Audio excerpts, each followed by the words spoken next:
ಸನ್ಮಾನ್ಯ ಮುಖ್ಯಮಂತ್ರಿಗಳಾದ ಸಿದ್ದರಾಮಯ್ಯನವರ ಬಗ್ಗೆ ಈ ಸಂದರ್ಭದಲ್ಲಿ ನಾನು ಕೆಲವೊಂದು ಮಾತುಗಳನ್ನ ಹೇಳಲೇಬೇಕಾಗುತ್ತೆ ಬಂಧುಗಳೇ.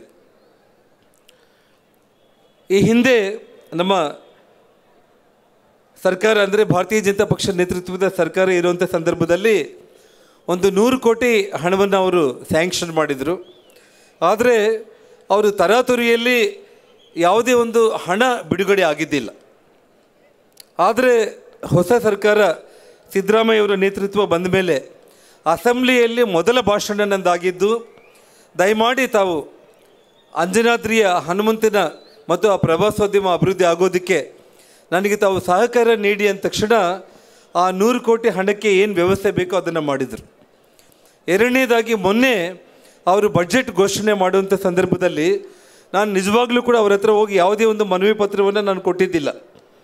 ಆದರೆ ಒಂದು 100 ಕೋಟಿ ಹಣವನ್ನು ಅವರು ಘೋಷಣೆ ಮಾಡೋದ್ರ ಜೊತೆಗೆ ನಾನು ಹೋಗಿ ಅವರಿಗೆ ಧನ್ಯವಾದಗಳನ್ನ ಹೇಳಿದ ತಕ್ಷಣ ಅವರು ಒಂದೇ ಒಂದು ಮಾತನ್ನು ಹೇಳಿದರು, ಜನಾರ್ದನ್, ಪ್ರತಿ ವರ್ಷ ನಾನು 100 ಕೋಟಿ ಹಣವನ್ನು. ನೀವು ಪೋಷಕರಾಗಲು ಕಾಯುತ್ತಿದ್ದೀರಾ? ಚಿಂತಿಸದಿರಿ. ಓಯಾಸಿಸ್ ಫರ್ಟಿಲಿಟಿ 90,000 ದಂಪತಿಗಳ ಜೀವನದಲ್ಲಿ ಸಂತೋಷವನ್ನು ತಂದಿದೆ. 7825893601ಗೆ ಕರೆ ಮಾಡಿ. ಅತ್ಯದ್ಭುತ ರಿಯಾಯಿತಿ ಪಡೆಯಿರಿ ಹಾಗೂ ಎಲ್ಲರಿಗೂ ಗುಡ್ ನ್ಯೂಸ್ ಕೊಡಿ. ನಾನು ಕೊಡ್ತೀನಿ, ನೀವು ಅಭಿವೃದ್ಧಿ ಮಾಡಿ ಅಂತೇಳಿ ಹೇಳಿರುವಂಥ ಒಂದು ಮಾತು.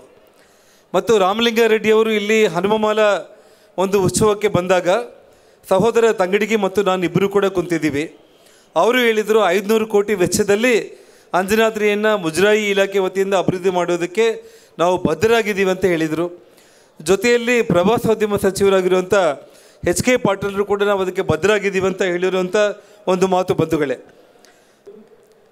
ಸನ್ಮಾನ್ಯ ಮುಖ್ಯಮಂತ್ರಿಗಳಾದ ಸಿದ್ದರಾಮಯ್ಯನವರ ಬಗ್ಗೆ ಈ ಸಂದರ್ಭದಲ್ಲಿ ನಾನು ಕೆಲವೊಂದು ಮಾತುಗಳನ್ನ ಹೇಳಲೇಬೇಕಾಗುತ್ತೆ ಬಂಧುಗಳೇ. ಈ ಹಿಂದೆ ನಮ್ಮ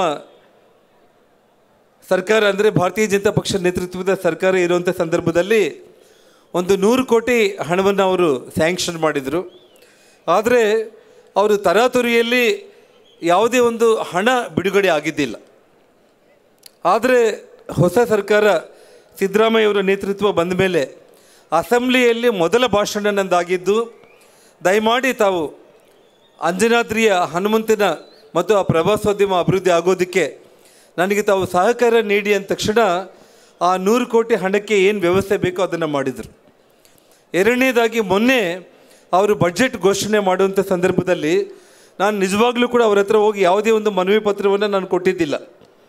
ಆದರೆ ಒಂದು 100 ಕೋಟಿ ಹಣವನ್ನು ಅವರು ಘೋಷಣೆ ಮಾಡೋದ್ರ ಜೊತೆಗೆ ನಾನು ಹೋಗಿ ಅವರಿಗೆ ಧನ್ಯವಾದಗಳನ್ನ ಹೇಳಿದ ತಕ್ಷಣ ಅವರು ಒಂದೇ ಒಂದು ಮಾತನ್ನು ಹೇಳಿದರು, ಜನಾರ್ದನ್, ಪ್ರತಿ ವರ್ಷ ನಾನು 100 ಕೋಟಿ ಹಣವನ್ನು ನಾನು ಕೊಡ್ತೀನಿ, ನೀವು ಅಭಿವೃದ್ಧಿ ಮಾಡಿ ಅಂತೇಳಿ ಹೇಳಿರುವಂಥ ಒಂದು ಮಾತು.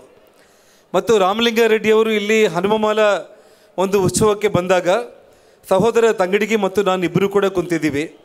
ಅವರು ಹೇಳಿದರು 500 ಕೋಟಿ ವೆಚ್ಚದಲ್ಲಿ ಅಂಜನಾದ್ರಿಯನ್ನು ಮುಜರಾಯಿ ಇಲಾಖೆ ವತಿಯಿಂದ ಅಭಿವೃದ್ಧಿ ಮಾಡೋದಕ್ಕೆ ನಾವು ಬದ್ಧರಾಗಿದ್ದೀವಿ ಅಂತ ಹೇಳಿದರು.